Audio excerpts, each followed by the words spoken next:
Nós estamos falando sobre consagração. Abra sua Bíblia no livro de Gênesis, capítulo 15. Eu creio que nós vamos ter mais duas palavras, ou uma, depois dessa, sobre consagração. E aí, nós vamos então, sobre promessas, aliás. Nós estamos falando sobre consagração, mas estamos falando sobre as promessas em relação à consagração, ok? Consagração está muito ligada com as promessas que Deus tem. Você só pode se consagrar se houver uma promessa. Se não houver uma promessa, não tem como você se consagrar. Amém? Então, nós estamos falando aí sobre as promessas em relação à consagração. Eu acho que eu vou falar mais uma ou duas vezes, não sei bem ainda, sobre esse assunto, para encerrar. Qual é o relacionamento que as promessas têm com consagração? Nós estamos dizendo, então, que há duas partes na vida cristã. A primeira parte é a parte que começa em Deus. Irmãos, nós os cristãos, Deus é o nosso centro. Nós não somos humanistas, as coisas não começam em nós. Todas as coisas que começam em nós, sabe como é que isso se chama? Humanismo. As coisas começam em Deus, não em nós. Então, todas as coisas começam em Deus. Então, as promessas têm duas áreas. A primeira área é que ela começa em Deus. Por exemplo, Jesus disse assim, não fostes vós que me escolhestes, mas eu escolhi a vós e vos designeis para que vades e deis fruto e o vosso fruto permaneça. Amém? Então, é Ele que nos escolhe, é Ele que nos separa, é Ele que vai atrás da gente. Tudo começa em Deus. Se alguma coisa nós temos, isso começa em Deus. Ok? Nada começa em nós. Agora, veja bem, aí vem a outra parte. Porque Deus me criou como filho. E a Bíblia diz que Deus me criou a sua imagem e a sua semelhança. Ora, se eu sou a imagem e semelhança de Deus, eu tenho uma coisa que Deus tem, que é a capacidade de decisão. Que é a capacidade de decidir. Então tem a minha parte. Deus não vai violentar aquilo que Ele criou em mim, que é a minha capacidade de decisão. Então tem as promessas de Deus que começam em Deus, e aí vem a minha parte, que é a minha decisão, que é a minha consagração. Consagração é a resposta que eu dou para as promessas de Deus. Tem muita gente que fica muito alegre em ouvir a promessa. Irmãos, promessa em si mesmo não é nada sem a tua parte. Se você ouvir uma promessa e não se decidir se consagrar para tomar posse dessa promessa, ela vai continuar em promessa. E o problema não está com Deus. O problema não está com Deus. Eu quero que você pense nisso. Digamos que eu tinha uma dívida enorme com alguém. Dívida enorme. Impagável. Nunca poderia pagar. Eu nunca poderia pagar. Milhões. Mas aí existe um homem muito rico, o Adi. Riquíssimo. E eu tinha lá meu escrito de dívida com esse camarada. Estava lá o meu nome, estava endividado, eu tinha um escrito de dívida com ele. Aí sabe o que acontece? O Adi vai lá e paga. E ele pega ele resgata o meu escrito de dívida. E agora eu não devo mais para aquele camarada. Mas o meu escrito de dívida agora está na mão do Adi. E o Adi então me liga e diz assim, olha, eu tenho uma grande notícia para você. Vem aqui pegar a quitação da sua dívida. Vem aqui, porque você vai assinar aqui no papel, para a gente quitar essa dívida, eu vou mandar lá, para todos os lugares que você devia, e o teu nome vai sair da lista dos devedores. Mas eu tenho um problema. Por causa das feridas, por causa dos problemas anteriores da minha vida, eu não consigo receber as coisas. Sabia que tem muita gente que é assim? Não consegue receber, não consegue ser abençoado. Sabe o que eu faço? Eu nunca vou no Adi.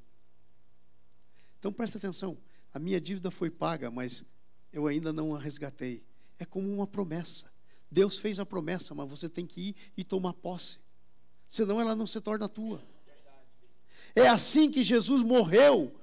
A Bíblia diz, porque Deus amou o mundo de tal maneira que deu seu Filho único, para que todo que nele crê não pereça, mas tenha vida eterna. Quem Deus amou? O mundo. Deus amou o mundo. A Bíblia diz de tal maneira. Você quer saber o que é essa tal maneira? É a intensidade. O mundo é todo mundo, inclusive aqueles que ainda não nasceram. Você, as pessoas que estão para trás no tempo, no passado, e aqueles que ainda não nasceram. Deus amou, esse é o mundo. De tal maneira é a intensidade do amor dele. E qual foi a intensidade do amor dele? Que deu seu Filho unigênito. Por que essa intensidade tinha que dar o Filho unigênito? Estou falando sobre promessas e como é que você toma posse delas. A nossa necessidade de tomar posse. Por quê? Porque a gente tinha uma dívida. Sabe qual que foi a intensidade do amor de Deus? Foi do tamanho da justiça dele. Diga comigo, a intensidade do amor de Deus é do tamanho da sua justiça. Ele amou você, mas você nunca poderia tomar posse do amor de Deus, porque Deus é ao mesmo tempo amor, mas ao mesmo tempo Ele é justo. O amor de Deus não pode acabar com a justiça dele, e a justiça dele não acaba com o amor dele. Então o que Deus fez? Ele amou de tal maneira que satisfez sua própria justiça através do seu Filho Jesus. E aí, Ele tem para você promessas. E por isso que as promessas começam nele. Ok? E agora, a nossa parte das promessas é nós tomarmos posse das promessas. E as promessas nada mais são do que a declaração de propósito de Deus para a sua vida. É o que Deus quer para a sua vida. É qual o propósito que Ele tem para a sua vida. Então Ele declara isso para você por meio de promessas. Agora veja bem. Deus é um Deus de propósitos. Você não pode jamais olhar para você mesmo e dizer, eu não tenho promessa. Se você disser isso, você está anulando Deus. Porque você vai estar confessando que Deus criou você sem propósito. E Deus é um Deus de propósitos. Ele não cria ninguém sem propósito. Ele criou você com propósito. Por causa dos propósitos de Deus, existem as promessas. Uou! Por causa das promessas, você precisa se consagrar para tomar posse das promessas. Entenderam isso? Vocês entenderam? Eu sei que eu dei uma revelação para vocês. Você nunca tinha entendido direito o amor de Deus, né? Que o amor de Deus foi do tamanho da justiça dele. Você nunca tinha pensado nisso, né? Que Deus te amou tanto que satisfez a própria justiça dele. Porque senão não podia receber você, por causa do teu pecado. Então presta atenção, Ele tem promessas para você. Se Ele já foi nesse ponto no seu amor, então agora Ele tem as promessas. Agora veja só, o capítulo 15 é tremendo. A primeira coisa que nós vimos aí, no capítulo 15, que nós vemos aí, é que as promessas de Deus requerem que você sonhe com elas. Quando você sonha com alguma coisa, não estou dizendo sonhar de dormir e ter um sonho, estou dizendo sonhar quando aquela coisa fica na tua cabeça e você diz, o meu sonho é comprar aquela casa. O meu sonho é comprar um carro. O meu sonho, todos nós temos sonhos. E quando você começa a sonhar, você mantém viva uma coisa chamada esperança. E você mantém viva uma coisa chamada desejo de possuir. Desejo de possuir. As promessas de Deus requer que a gente sonhe com elas. Agora tem um problema. Sabe qual que é o problema? É que às vezes a vida vai tendo momentos na nossa vida que a gente começa a desanimar. Porque as promessas de Deus, elas estão relacionadas com o tempo de Deus. Deus tem o tempo certo para as promessas. Vocês viram o testemunho da Lília aqui? Deus tem o tempo certo para as coisas. E às vezes nós queremos as coisas fora do tempo de Deus, não vai acontecer. E se acontecer, é um desastre. Glória a Deus quando não acontece. Eu aprendi essa lição muito cedo na minha vida. Provérbios capítulo 20, versículo 1. Versículo 21. Eu estava orando sobre o que Deus tinha para mim, a minha herança em Deus. E aí um dia Deus me deu o versículo, porque eu queria agora, igual aquela propaganda. O dinheiro é meu e eu quero agora. Aquela propaganda da televisão. Eu quero agora. Eu estava orando. pelo que Deus tinha para mim como herança. E Deus me respondeu: a herança, quando é dada antes da hora, no fim não se torna proveitosa. Aí eu disse: Senhor, segura a minha herança, não me dá já, me prepara para quando o Senhor colocar na minha mão eu poder desfrutar 100% dela. Aleluia. Então olha só, você tem que começar a sonhar, mas às vezes você entra numa perrenga danada na tua vida, num tempo em que parece que está tudo dando errado. E se você ler na Bíblia, você vai ver quase todas as pessoas da Bíblia foi assim com elas. Quase todas, antes que elas entrassem no que tinham. Se você ler Davi, você vai ver isso. José, você vai ver isso. Todas as pessoas. Mas o que acontece? Quando você para de sonhar, acontece uma primeira coisa. Veja aí no texto que está no nosso telão. Depois dessas coisas, veio a palavra do Senhor a Abraão numa visão, dizendo: não temas, Abraão, eu sou o teu escudo e o teu galardão, a tua recompensa, que é galardão, será grandíssima. Não temas, Abraão, eu sou o teu escudo e a tua recompensa será grandíssima. Mas sabe o que é que começa a acontecer quando nós perdemos, nós deixamos de sonhar? Deus fala conosco e a primeira coisa que acontece quando nós deixamos de sonhar, não estamos mais sonhando, Deus fala conosco e aquela palavra que Deus fala conosco não importa. Deus, já pensou se Deus viesse para você e dissesse: não temas, eu sou teu escudo. Sabe o que é escudo? Aquele negócio que vai na frente, protege de tudo, nada passa. E a tua recompensa será grandíssima. Aí você responde: whatever. Deixa para lá. Parou de sonhar, não estava sonhando mais com aquilo que Deus tinha para você. Não estava sonhando. Veja o que acontece com Abraão. Coloca lá o versículo 2. Olha só. Então disse Abraão: ah, Senhor Deus meu, que me darás, visto que morro sem filhos, e o herdeiro da minha casa é o Damasceno Eliezer? Versículo 3. Disse mais Abraão: a mim não me tem dado filho, e eis que o nascido na minha casa será o meu herdeiro. O que o Abraão está dizendo para Deus? Senhor, eu já deixei de sonhar. E Senhor, agora tudo que o Senhor me der não tem muito valor. Não importa muito. Porque o que adianta o Senhor me dar alguma coisa e eu não tenho nem herdeiro? Agora, qual que era a promessa mesmo para Abraão? Um herdeiro, um filho. Então isso quer dizer que ele tinha parado de sonhar. Quando Deus falou com ele, o Abraão não estava mais sonhando. E a primeira coisa que impede a gente de tomar posse das promessas de Deus é quando a gente para de sonhar. Tem uma música que eu gosto muito da Ludmilla Ferber, que é aquela que diz: se tentaram matar os teus sonhos. Sabe, tem muitas coisas que tentam matar o nosso sonho.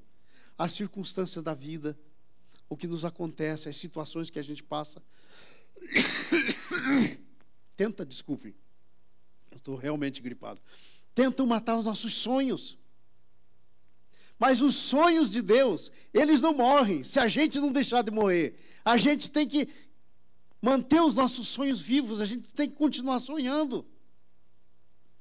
Porque a primeira coisa que o sonho faz é você não dar bola para a palavra de Deus. Deus fala com você, mas ele vai dizer: não tem importância. Whatever. O que adianta o Senhor me abençoar? Que bênção que eu posso ter? O que adianta? E lembre-se que quem está falando nesse texto era um velho. O Abraão já estava bem entrado de idade. Bem velhinho. Devia estar aí para os seus 90 e tanto, quando falou esse texto aí. Agora veja qual que é a segunda coisa que acontece quando você deixa de sonhar. Versículo 4. Coloca o versículo 4. Você está lá, não tem mais sonho, parou de sonhar. Ao que lhe veio a palavra do Senhor dizendo: esse não será o seu herdeiro, mas aquele que sair das tuas entranhas será o teu herdeiro. Oh! Deus está dizendo: ô Abraão, excuse me, eu fiz a promessa. Não interessa se você parou de sonhar. Quem vai cumprir a promessa sou eu. O que eu só preciso de você é você não parar de sonhar. Porque a hora que você parar de sonhar, você para de crer. Matou teu sonho, matou a tua fé. Diga comigo, morreu meu sonho, morreu minha fé. Não deixe o seu sonho morrer, porque o seu sonho morrer, morre a sua fé. E sabe, na parte de Deus não existe problema. Ele é capaz, poderoso, nunca muda para cumprir a parte dele. Mas na tua existe. Você não pode parar de sonhar. Então, sabe o que acontece? Aí Deus vem e diz para ele, escuta, deixa eu te dizer uma coisa, Abraão. Vou traduzir isso aí em outras palavras. Deixa eu te dizer uma coisinha aqui, Abraão. Olha para mim, Abraão. Deixa eu te dizer uma coisinha. Não interessa para mim o teu estado de espírito. Eu fiz a promessa e eu posso cumprir a promessa apesar das condições. Apesar das situações. Apesar do que está acontecendo na tua vida. Eu sou o Deus que fez as promessas. E eu posso cumprir as promessas. Ok? Então preste bem atenção. Talvez você esteja assim, meio desanimado. Mas a palavra de Deus para você nessa manhã é essa. O teu desânimo não muda a animação de Deus com relação a você. Deus está animado em relação a você. Deus quer fazer chegar as promessas dele a você. Porque ele tem um propósito, é para isso que ele te criou, é para isso que ele te fez. Não interessa o quanto você é uma pessoa negativa, não interessa o quanto que você é uma pessoa que murmura, não interessa o quanto você é uma pessoa que desiste das coisas, Deus não desiste. E ele está dizendo hoje para Abraão e para você aqui, escuta, teus desânimos não me afetam. Não afeta o meu estado de espírito, não afeta a minha pessoa. Teu desânimo não afeta Deus. Se você não parar de sonhar, você não tem o que desvie você da tua promessa. Agora, vamos lá. Vai para o próximo versículo, versículo 5. Aí Deus vem e fala com ele. Olha lá. Deus pega o Abraão e diz, Abraão, vem cá, vamos dar uma voltinha. Sai aqui para fora. Era noite. E o Abraão sai com Deus para fora, os dois. E sabe quem é esse que está aí? É Jesus, o Filho, antes da encarnação. Porque no princípio era o Pai, o Filho e o Espírito Santo. Então o Filho já existia, o Filho aí. Então o Filho sai com Abraão lá para fora e diz assim, Abraão, faz o seguinte, levanta os olhos, olha para o céu. Agora faz o seguinte, está olhando para o céu? Estou. Imagine que lá não tinha luz como tem hoje, nas cidades, que a gente não vê as estrelas, lá era tudo escuro. Então você via aquelas estrelas, coisas, aquele céu assim, que não tinha mais onde pôr estrela. E ele olha, diz para o Abraão, Abraão, agora faz o seguinte, conta essas estrelas. Se é que você pode. Conte. Se você puder contar essas estrelas, você vai poder contar a tua descendência. Eu vou te dar uma descendência que será como as estrelas do céu. O que é que nós temos que fazer, então, quando nós estamos quase parando de sonhar? Nós temos que parar de olhar para nós mesmos. Nós temos que parar de olhar para as circunstâncias. Nós temos que olhar para o céu, que é onde Deus está. Nós temos que olhar para a grandeza de Deus. Será que o Deus que fez tudo aquilo que você pode ver durante a noite não é capaz de cumprir a promessa para você? Ei! Você tem que tirar o olho de você mesmo, tirar o olho da situação, tirar o olho do impossível, olhar para o céu, olha para o céu. Essa é a maneira de você voltar a sonhar. Meu irmão, minha irmã, olha para o céu. Eu quero convidar você hoje. Olha para o céu. Deixa de olhar para você mesmo, para as tuas circunstâncias, para o que está acontecendo. Talvez para os documentos que você não tenha, para o emprego que talvez você não está tendo, para o pouco dinheiro, para as dívidas talvez que você está tendo, para os empecilhos. Para de olhar. Nada disso que você pode pronunciar, nenhum problema que você pode pronunciar é maior do que Deus. Nada do que pode vir na tua vida é maior do que Deus. Entenderam? Então é a hora de começar a sonhar de novo. Como é que você ressuscita o teu sonho? Olha para o céu. Para de olhar para você. Olha para a promessa.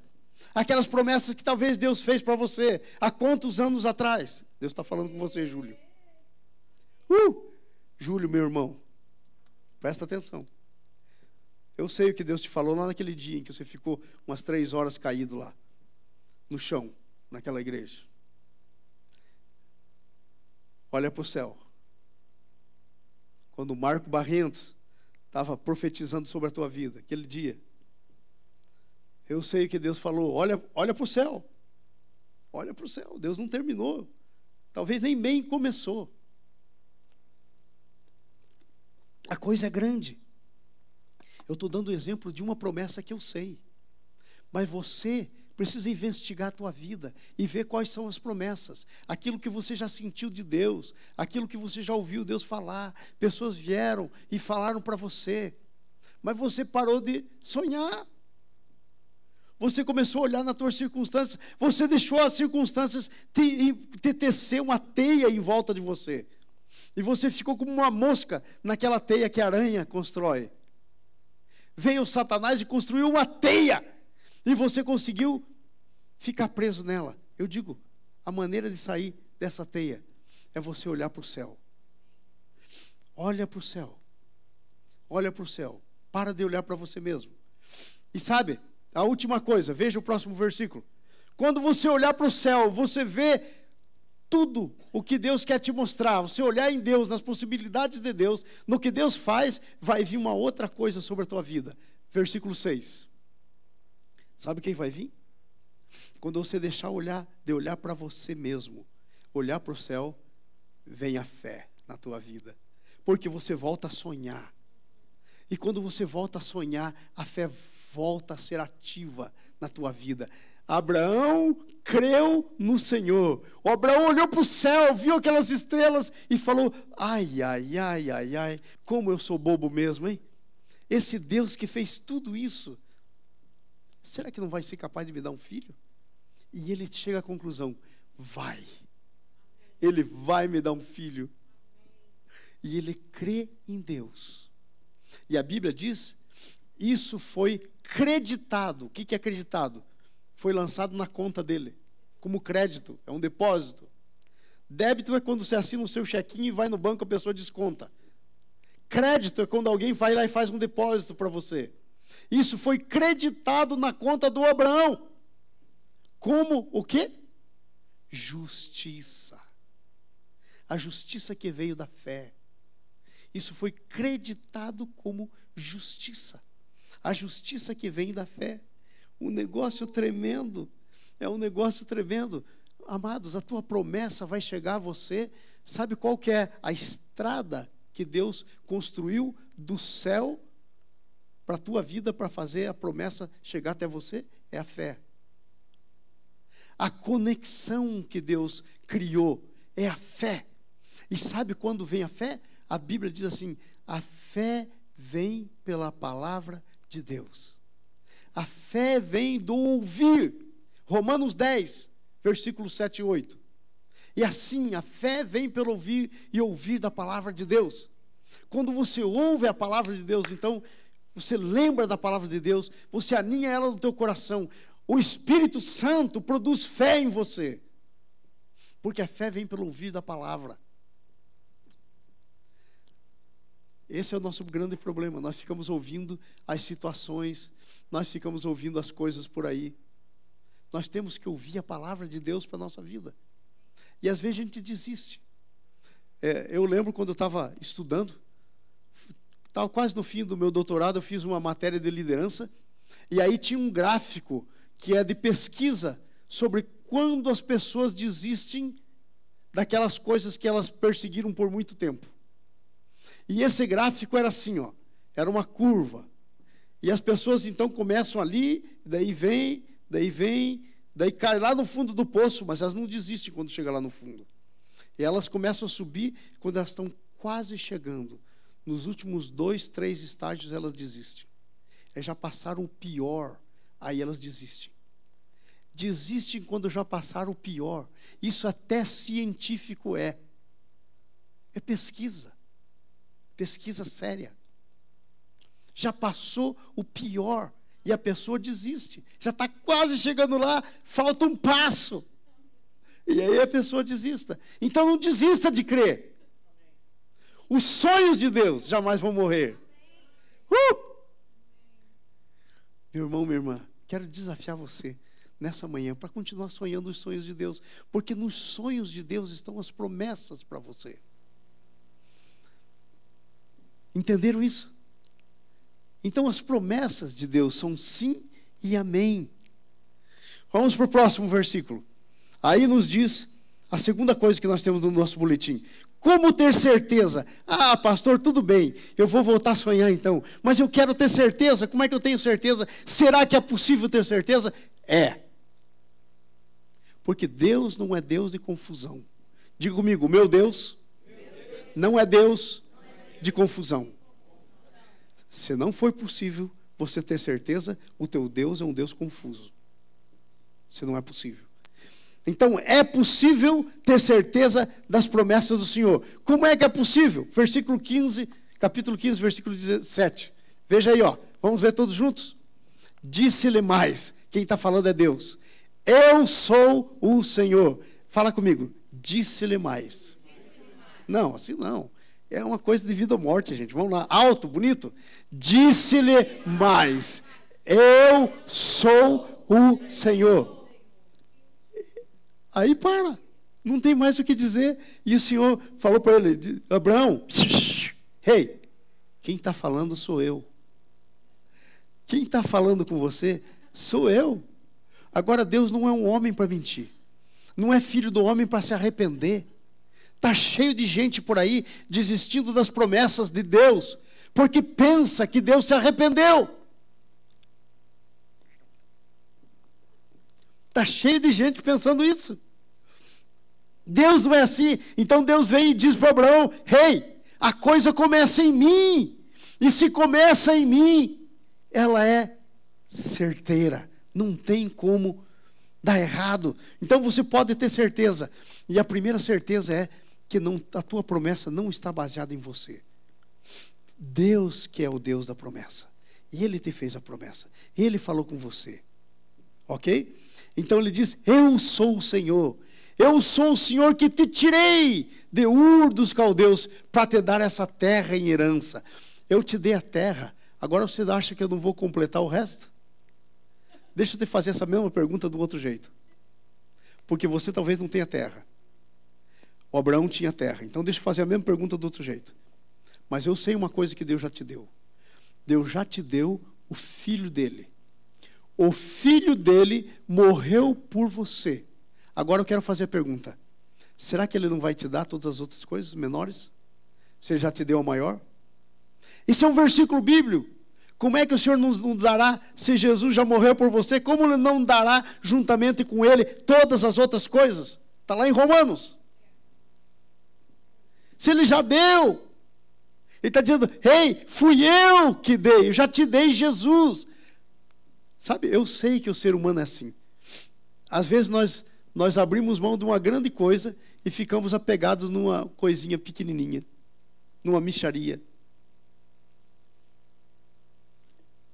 Não é verdade? Já demos o maior, e aí ficamos apegados a uma coisinha pequenininha, insignificante. O ser humano é assim, mas Deus não é. Deus já deu o maior. Como Ele não vai dar agora o resto? Como é que Ele não vai dar o resto? Versículo 8. Começa dizendo, eu sou o Senhor. Então diga assim, levanta a sua mão e diga comigo, foi o Senhor que me fez a promessa. Que promessa, pastor? Quer uma centena delas? Eu te dou. Toda promessa que está na Bíblia e que é geral, é uma promessa geral, é tua por direito. Você vai anotar, você vai ler a Bíblia, lendo as promessas. Eu vou fazer aqui só uma coisinha com você. Tudo que eu vou ler aqui é promessa. E é tua. Porque não é uma promessa específica. Ok? Então presta atenção. Se você tem alguma dúvida, eu quero animar você a pegar a Bíblia e começar a escrever as promessas que Deus tem para você. Se você não está certo que existe promessas para você. Efésios capítulo 1, versículo 3 em diante. Bendito seja o Pai do nosso Senhor Jesus Cristo, que nos tem abençoado com toda sorte de bênçãos nas regiões celestiais em Cristo, que nos tem abençoado. É presente e contínuo, abençoou e continua abençoando. Ele nos tem abençoado com toda sorte de bênção. Fala uma aí para mim que você precisa. Ela está incluída. Porque aí diz toda sorte de bênção nas regiões celestiais em Cristo. Mas sabe onde é que está a tua bênção? Nas regiões celestiais em Cristo. Você tem que tomar posse. Você tem que sonhar com elas. Você tem que crer. Você tem que se posicionar. Você tem que se consagrar. Consagração é a resposta que nós damos para tomar posse das promessas de Deus. Diga comigo, consagração é a resposta que damos para tomar posse das promessas de Deus. É isso que você precisa fazer. Agora veja o versículo 4. Assim como nos escolheu. Você pensa que você é uma casualidade? Você é um escolhido. Antes da fundação do mundo, para sermos santos e irrepreensíveis perante Ele em amor. Nos predestinou para a adoção de filhos. E aí vai dizendo, eu só estou lendo um versículozinho aí, 2, 3. Agora imagine todos os outros livros da Bíblia. Imagina se você pega, por exemplo, Deuteronômio capítulo 28 e começa a ler. Lá diz que você vai ser cabeça e não cauda. Lá diz que você vai ter para emprestar e nunca vai pedir emprestado. Leia lá para você ver. E aquela não é promessa para uma pessoa, é promessa para o povo de Deus, do qual você é parte.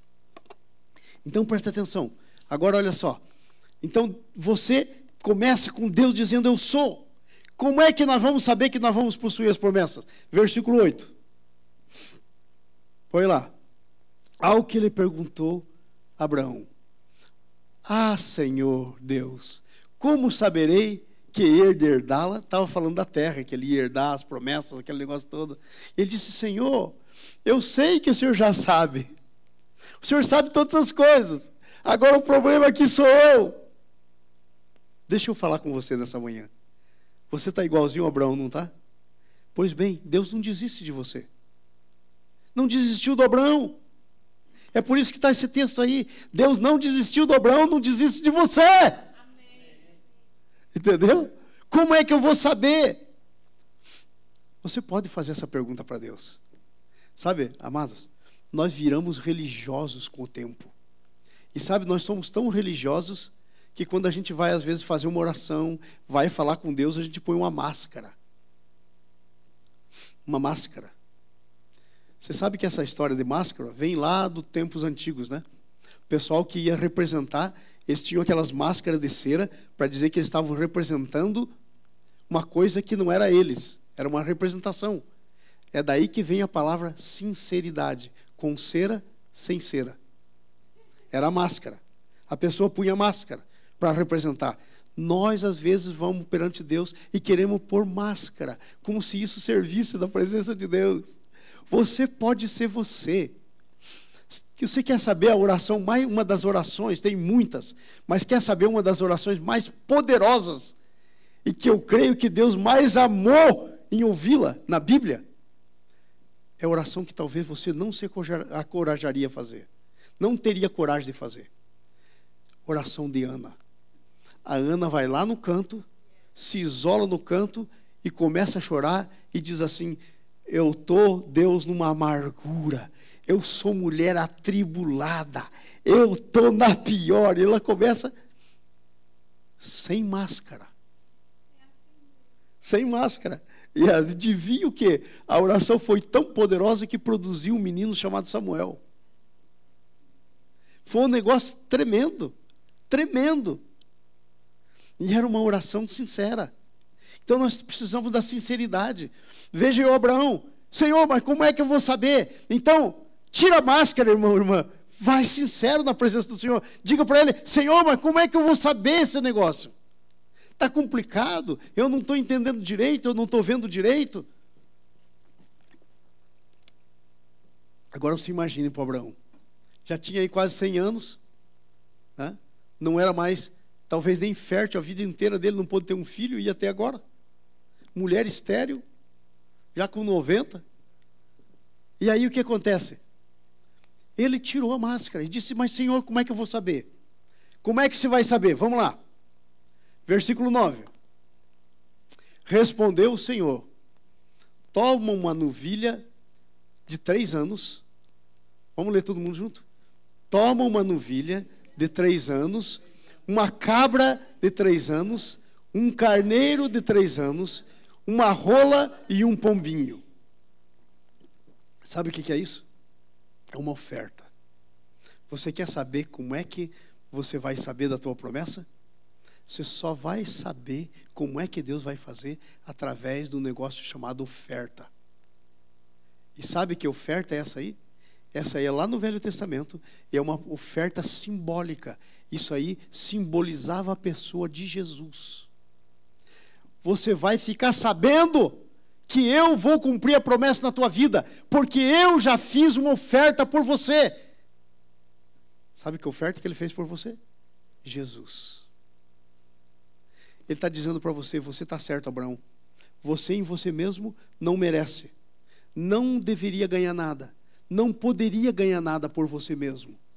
Você não tem méritos, mas eu vou fazer uma oferta para você. Então pega lá e vem, faz uma oferta perante mim. Então quando o Abraão vai lá e ele pega essa oferta aí, e ele traz perante o Senhor, sabe o que era símbolo isso aí? Era como se ele estivesse apresentando Jesus perante Deus. Sabe como é que você pode saber que a tua promessa vai ser cumprida? Através de Jesus. Através do sacrifício que você fez. O sacrifício que foi feito por você e você recebeu. Se você já fez isso, você é crente, senão não é. Tem que se converter, tem que nascer de novo. O sacrifício que Deus fez por você e você já recebeu é o que abre caminho para a promessa de Deus chegar até você. Sabe por quê? Porque é pelos méritos de Jesus que todas as coisas que chegam até você acontecem. Todas as coisas que Deus tem para você, Ele só faz para você nos méritos de Jesus. Então eu quero dizer, para! Em nome de Jesus, para com essa loucura. Qual que é a loucura? Ai, Senhor, eu acho que eu não mereço. Aí Deus diz, deixa de ser besta. Claro que você não merece. Se você merecesse, eu não tinha que dar Jesus para morrer, para abençoar você através de Jesus. Ai, Senhor, eu acho que eu já parei, já não estou mais crendo, Senhor, porque já passou o tempo. Deixa de ser bobo. Não é pelo teu mérito. É a oferta. Deus diz para ele, traz uma oferta. É Jesus. Tudo que Deus faz chegar até você, Ele faz chegar até você por meio de Jesus, não pelos teus méritos. Porque se fosse pelos teus méritos, Deus cometeu a maior bobagem do século, deixando Jesus morrer. Aí não precisava da morte de Jesus. Uma vez eu estava evangelizando um grupo de professores da universidade lá em Foz do Iguaçu. E da Unioeste. Eu acho que é. Já esqueci, faz tanto tempo. Mas olha só, eu estava com esse grupo de professores e uma das professoras, muito inteligente, ela disse assim, ó, no próximo estudo a gente pode estudar aí qual que é a diferença de ser cristão para o resto, para as outras religiões. Porque por que nós somos cristãos? O que é que tem aqui que não tem lá? O que é? Aí eu falei, ai. E aí eu fui estudar, lógico, né? Eu fui estudar. E eu disse, Senhor, como é que eu vou? Porque essa mulher, ela está chamando para briga. Porque começou a falar de religião, meu irmão. É religião, política, futebol, não se discute.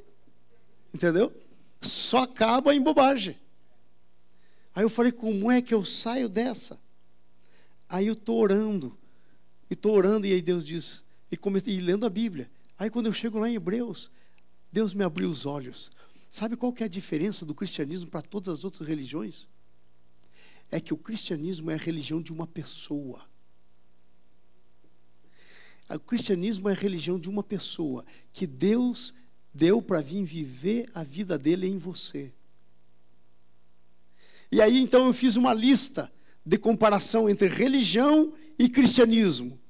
Eu acho que até tem no meu computador ainda essa lista. Se alguém se interessar, liga para mim, manda um texto, eu mando para você essa lista. É um negócio tremendo essa lista. Numa das coisas, eu me lembro que eu pus nessa lista é o seguinte, é que a religião, e agora eu quero que você cheque você mesmo, porque talvez você está sendo religioso e não cristão. A religião é assim, ó, é como se tivesse uma escada daqui subindo no céu. E então o religioso, ele espera subir essa escada e encontrar Deus lá em cima no último degrau. Isso se chama as obras. O cristianismo é assim. Deus desceu a escada através da pessoa de Jesus para encontrar você aqui embaixo, no primeiro degrau. E você só sobe depois de ter encontrado Ele. Aí é o processo de santificação. Hey! Entenderam? A diferença. Deus veio te encontrar no primeiro degrau, aqui embaixo. Você não tem que subir lá para encontrar com Ele. Ele encontrou você aqui e Ele te leva. Ele é o caminho, a escada é Ele. Aliás, até tem essa história da escada, né? O Jacó, lá no Gênesis. Está lá. Vocês entenderam?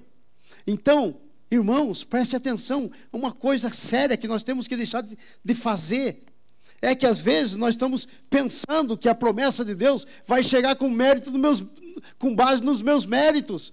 Deixa eu dizer uma coisa, gente. Desculpa, eu quero chegar aqui mais pertinho. Não vou chegar tão perto que eu estou gripado. Gripe feia. Mas presta atenção. Eu quero dizer para vocês, no nome de Jesus, para com essa bobagem de querer comprar de Deus o que Jesus Cristo já comprou no sacrifício da cruz e pagou. Porque está sim de cristão querendo merecer e fazer tudo de novo. Aí abandona uma coisa chamada graça. Aí cai da fé. Porque não é mais por fé. É por obras, boas obras. Sabe qual que é o primeiro ponto de você se tornar um cristão verdadeiro? Você nasce de novo. Quando você não tem que ir tentando fazer coisas para ver se torna bonzinho. Não, você nasce de novo, através da cruz. Você é enxertado com Cristo na cruz. Ele morreu, você morre nele. Ele ressuscitou, você ressuscita nele. Você nasce de novo. Esse é o primeiro ponto para você ser cristão. Mas às vezes nós nos tornamos cristãos. E aí Jesus Cristo pagou o preço. O sacrifício foi feito. E a gente pergunta, como é que eu vou ter certeza que eu vou ter mesmo esse negócio? O que eu tenho que fazer? Aí Deus diz, já foi feito. É o sacrifício. Vocês entenderam?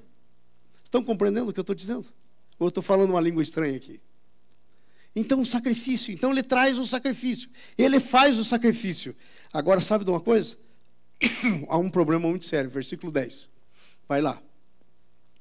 Aí a gente faz o sacrifício. A gente já recebeu Jesus. A gente já aceitou Jesus. A gente já ofereceu, sabe? Deus ofereceu Jesus para a gente. E a gente tem que oferecer Jesus de volta pela nossa fé, dizendo, Senhor, aqui estou eu. Eu aceitei Jesus. Eu nasci de novo. Mas sabe o que a gente faz? A gente faz o sacrifício e a gente fica querendo controlar o sacrifício. A gente fica querendo garantir o sacrifício. A gente entrega para Deus, mas não entrega. Faz o sacrifício para Deus, mas não larga. Fica agarrado nele, querendo garanti-lo. Veja o que diz aí. E eis que lhe trouxe todos esses animais, partiu-os no meio, pois cada parte, uma delas, enfrenta a outra, mas as aves não a partiu. Versículo 11. Vai lá. E as aves de rapina, diga comigo, aves de rapina. Sabe o que eram isso? Eram demônios. Desciam sobre a oferta. E o Abraão, porém, O Abraão tinha oferecido para Deus. Mas o que ele ficava fazendo? Enxotando ave. não conseguiu entregar, não conseguiu deixar Deus cuidar. O Abraão era igualzinho a mim e a você. A gente oferece a oferta, mas a gente quer continuar cuidando. A gente não crê que Deus sozinho é capaz de cuidar. A gente crê que vai vir alguma ave e vai levar. E aí perde de ver o que Deus podia fazer. Vai no próximo versículo, 12. Ao pôr do sol, veja. Ao pôr do sol, diga comigo, pôr do sol. Agora, eu quero que se imagine no texto que nós estamos lendo, quanto tempo já tinha passado. A conversa começou de noite, gente, com as estrelas do céu. E agora está que horas? Passou o dia inteiro. O dia inteiro, ele ofereceu o sacrifício, passou o dia inteiro, da noite, das estrelas, agora já está no pôr do sol. Então, no pôr do sol, e o que o Abraão está fazendo? Enxotando a ave de rapina. Deixa de enxotar a ave de rapina, irmão. Pare de querer tocar as aves de rapina do sacrifício. Você não precisa cuidar do sacrifício. Se você ofereceu a Deus, Deus cuida do que é dele. Você só tem que crer. Você tem que oferecer e descansar. E o Abraão fica lá, enxota a ave e vai. E de repente, o cara não dormiu nada a noite inteira. O que acontece com ele? Cai um profundo sono sobre Abraão. E sabe? Um medo toma posse dele. Medo de quê? Ai, Senhor, não vou ser capaz de garantir o sacrifício. Senhor, agora me deu sono, eu vou dormir e eu vou perder a minha bênção. E trevas, pavor veio sobre ele. Medo de perder a bênção. Porque ele estava quase dormindo. Vocês já pensaram? Às vezes é exatamente isso que acontece com a gente. Nós estamos cheios de medo. Porque nós oferecemos o sacrifício e queremos ficar controlando o sacrifício. Nós oferecemos o sacrifício e queremos ficar mantendo a segurança dele, ao invés de entregar para Deus. Isto é, em outras palavras, se você não entendeu ainda, a gente crê em Jesus, mas quer dar uma mãozinha. A gente crê em Jesus, mas a gente quer fazer acontecer por nós mesmos. É isso que eu estou dizendo. Vai para frente. Versículo 13. Então disse o Senhor a Abraão. Aí o Abraão não podia mais. Caiu um pavor e deve ter, sei lá, o pau que tinha na mão para enxotar as aves, deve ter jogado de lado, né? O sono caiu e Deus fala com ele. Sabe quando Deus vai falar com você? Quando você give up. Quando você desistir de tentar dar uma mãozinha para Deus. Porque enquanto você tentar ficar fazendo, você vai continuar a ficar fazendo. Você tem que entender isso. Porque senão a tua promessa não se concretiza. Então, Deus falou com Abraão, sabe com certeza que a tua terra será peregrina, em terra alheia, e será reduzida à escravidão e afligida por 400 anos. Não tinha nem nascido o povo dele ainda. E Deus está falando do tempo que eles iam para o Egito e iam ficar escravos. Versículo 14, Jimmy. E veja como é que termina a história. Sabe também que eu julgarei a nação a qual eles têm que servir, e depois sairá com muitos bens. Mas não fique preocupado com a escravidão, porque eu sou justo. Deixa a justiça na minha mão. Eu faço a justiça. Tem muita gente com medo de confiar em Deus porque pensa que Ele não é justo. Pensa que Ele não vai fazer o certo. Pensa que Ele vai fazer alguma coisa errada. Pensa que Ele vai desamparar. Isso é coisa mais de velho, né? Quando a gente já começa a ficar mais velho, a gente começa a pensar, e agora? Não tenho poupança, não tenho plano de... Como é que vai ser? Para! Porque a justiça pertence a Deus. É de Deus. Creia. Não sei se você está gostando disso, mas eu estou amando. Está falando comigo. Se com você não está, comigo está falando. Ok, nós não podemos garantir o sacrifício. O Senhor fala quando nós deixamos de controlar o sacrifício. Deixa de controlar o sacrifício e Deus fala com você. Para de querer dar uma mãozinha para Deus, Deus fala com você. Ok? Os acontecimentos e os tempos já foram decididos pelo Senhor 400 anos antes. Sabe aquele negócio dos egípcios darem ouro, prata, tudo, e dizer, por favor, sai da nossa terra? Deus já tinha providenciado isso 400 anos antes. Então, o que você está pensando no teu dia de amanhã? Ele já providenciou isso, antes de você nascer. Essa é a palavra. A justiça será feita. A nossa promessa está sempre relacionada com um plano maior. Não é que Deus tarda a sua promessa. É que a tua promessa está relacionada com um plano maior. A tua promessa é maior do que você. A tua promessa é muito mais do que você.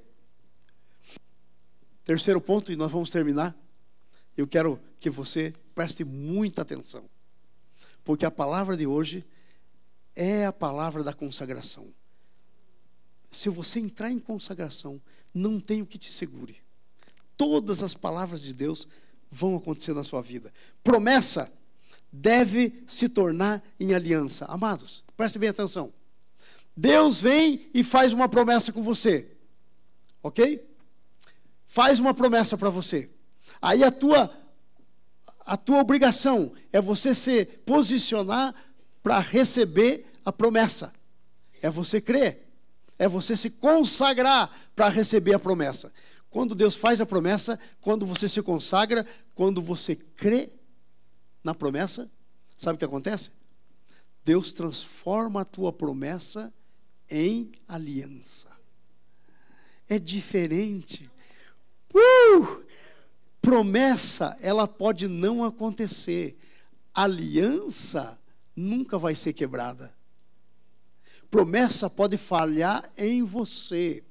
Mas se Deus fizer uma aliança com você, Ele cumpre por causa dEle. Eu quero perguntar para você. Como é que está você? Já está na promessa? Agora escute o resto.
Recebe de qualquer jeito.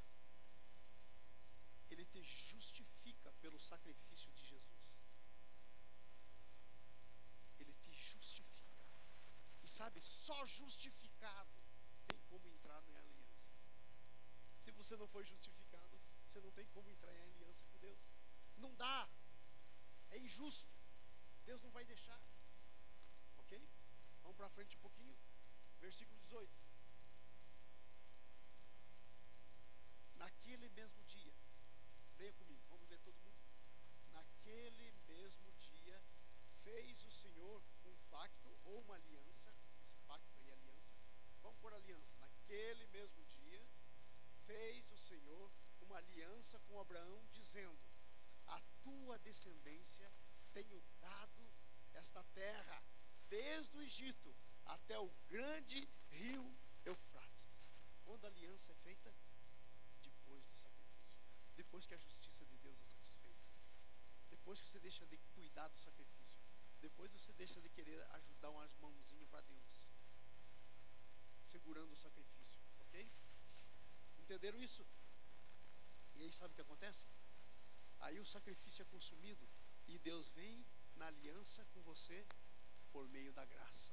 Agora olha aqui para mim, vou ensinar uma coisa das mais profundas bíblicas, que muita pouca gente crente por aí sabe isso. Presta atenção. Olha aqui para mim. Muito pouca gente crente por aí nas igrejas sabe isso, que eu vou te dizer agora. Deus tem duas alianças básicas. Uma aliança se chama aliança das obras. Sabe com quem Deus fez a aliança das obras? Com Adão. E sabe o que o Adão fez? Pecou. Deus disse: não coma dessa árvore. Ele foi lá e comeu. A segunda aliança é a aliança da graça. Sabe com quem Deus fez a aliança da graça? Com Jesus, em teu favor. Deus não tem aliança da graça com você. Ei, escute isso. Deus não tem aliança da graça com você. Glória a Deus que Ele não tem aliança da graça com você. Porque se Ele tivesse uma aliança da graça com você, você tinha que cumprir a sua parte na aliança. E aí pronto, você estava enroscado. Ele tem uma aliança da graça com você na pessoa de Jesus. Jesus cumpriu a parte da aliança. Ele se ofereceu como sacrifício. Ele disse: ninguém toma a minha vida, eu espontaneamente dou. Ele foi e ofereceu a vida dele. E a aliança da graça é feita entre o Pai e o Filho. Diga comigo, a aliança da graça é feita entre o Pai e o Filho a meu favor. Quando você entra na aliança da graça, você entra nos méritos de Jesus. Você entendeu isso? Para de querer ficar vivendo os teus méritos. Você entra nos méritos de Jesus. Essa aliança da graça. Você entendeu isso? Vamos um pouquinho para frente. Então ele faz uma aliança da graça. Versículo 18 ainda. Veja lá o que está escrito. Naquele mesmo dia fez um pacto dizendo: a tua descendência tenho dado essa terra. Parará, parará, parará. E presta atenção agora. O conteúdo da promessa é trazido para dentro da aliança. Enquanto era promessa, era dúvida. Diga comigo, promessa é dúvida. Por minha causa. Por quê? Você tem que tomar posse. Mas quando Deus pega a tua promessa, olha aqui para mim, esse é o recheio do bolo, não perca. Quando Deus pega a tua promessa e Ele traz a tua promessa para dentro da aliança, quem fica responsável pela tua parte? Jesus! Jesus é o responsável, porque o Pai tem uma aliança da graça com Jesus. É entre o Pai e o Filho. A teu respeito. Agora não é mais promessa, agora é aliança. Essa é a diferença da aliança para a promessa. E se você quer se consagrar, uma das coisas que tem que fazer é transformar a tua promessa em aliança. Porque enquanto a promessa é dúvida por tua causa, não por causa de Deus. Deus não erra, Deus não vai falhar, mas em você. Mas quando a tua promessa, quando você se consagrar,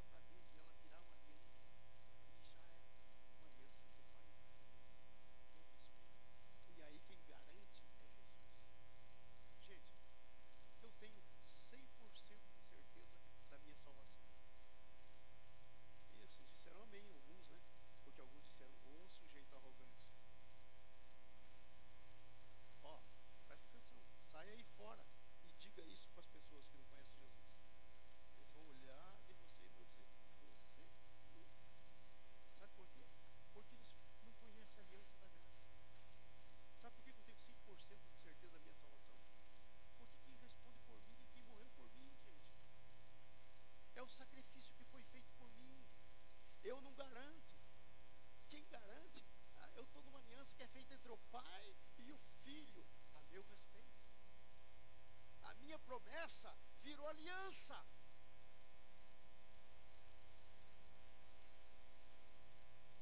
Quando vira aliança, deixa de ser baseado em ti. Vocês entenderam isso? Que coisa tremenda. Eu quero dizer uma coisa para vocês. Vocês acabaram de ter a aula mais profunda de teologia possível. Em palavras simples, eu acabei de ensinar. Coisa que o pessoalzinho por aí ninguém entende. Você não sabe como é que é a verdadeira vida cristã. Nem tem condição de viver a verdadeira vida. Porque fica lá sempre tentando ou garantir o sacrifício, enxotando as aves, ou fica lá tentando tomar posse da promessa pelo seu próprio esforço, caminhar na escada para encontrar Deus lá em cima. Não sabe das coisas. Então a primeira coisa que você tem que fazer é transformar a tua promessa, trazer a tua promessa para dentro da aliança. Agora eu quero terminar perguntando para você: você já trouxe a tua promessa para dentro da aliança? Talvez por isso ela nunca aconteceu. Eu quero dizer, a minha já está. Já está e está mesmo. Sabe qual que é a minha oração? Senhor, eu prefiro morrer se não for assim. A minha promessa está dentro da aliança. A minha promessa virou aliança. Eu quero fazer essa conclusão com você. Presta atenção. Quando cremos nas promessas, primeiro, a nossa fé é atribuída como justiça. Eu não tenho que fazer o sacrifício, porque eu creio no sacrifício que foi feito. A minha fé é atribuída como justiça. Agora presta atenção. A minha fé é atribuída como justiça. Daí em diante, um sacrifício se transforma a nossa promessa em aliança. A aliança entre Deus e o seu Filho unigênito Jesus, que é o sacrifício em nosso favor. Através desse sacrifício, somos declarados justos e nos tornamos parte da aliança. Gente, eu sou um baita de um justo. Ih, pastor, você não se enxerga. Gente, sabe por que eu sou justo? Porque eu sou justificado. Não é que eu tenha justiça própria. Não é que eu tenha justiça em mim mesmo. Eu sou justo porque a justiça de Jesus é atribuída a mim. Eu sou justificado. Sabe o que quer dizer justificar alguém?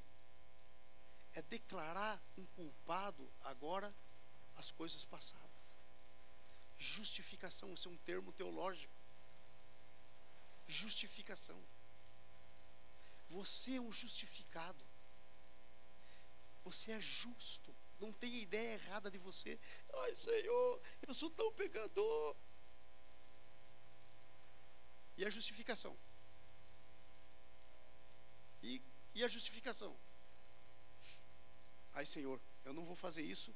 Isso é pecado. Ai, Senhor, mas eu caí. Senhor, perdoa-me. E o sangue, se confessarmos os nossos pecados, Ele é fiel e justo para nos perdoar de todo pecado e nos purificar de toda injustiça. Amém? Fique em pé. Qual vai ser a tua resposta para isso? Você não quer hoje transformar a tua promessa em aliança? Quer ou não? Isso é com você. Eu gostaria. Vamos adorar. Traga a tua promessa para dentro da aliança, em adoração. O sacrifício já foi feito. Isso tudo já foi feito. Você é filho de Abraão, filha de Abraão. Traga agora a tua promessa para dentro da aliança. O conteúdo da aliança é o mesmo da promessa, mas tem que ser transformado. Porque você tem que crer que Jesus é o teu justificador, que Jesus é o que faz chegar até você as promessas, e você vai tomar posse disso pela fé. Amém? Vamos adorar. Se você quiser vir aqui para frente, se você quer sair do teu lugar, saia do teu lugar comum, venha para frente. Transforme a tua promessa em aliança.